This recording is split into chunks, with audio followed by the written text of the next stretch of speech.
Pam Bondi is in some deep shit. Epstein File Transparency Act was passed in November and signed in November by President Trump. It required the Department of Justice to release all the Epstein files, regardless of political embarrassment or anything like that.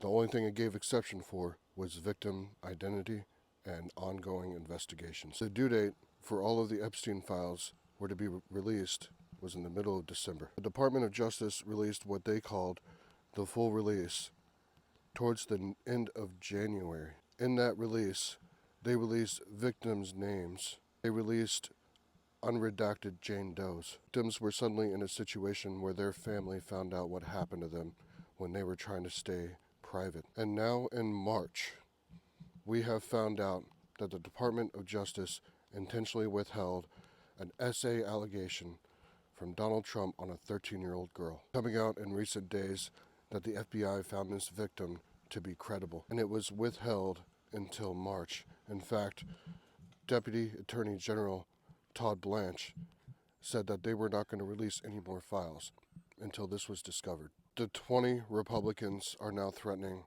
to hold Pam Bondi in contempt of Congress. The question I have now is, what else is missing? Congress needs to pass another law to appoint a special master that is trusted by Republicans and Democrats to go through these files and to report any discrepancies. Alongside this special master investigating the Epstein files, Congress needs to launch impeachment proceedings against Pam Bondi. This unlocks congressional power over the entire process. History will remember Pam Bondi as the woman that turned her back on victims in Congress, didn't even look at them.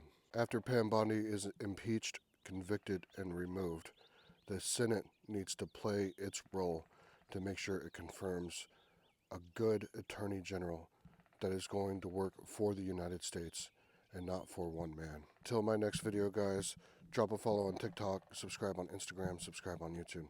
I love you guys. Thanks for watching. Talk to you later.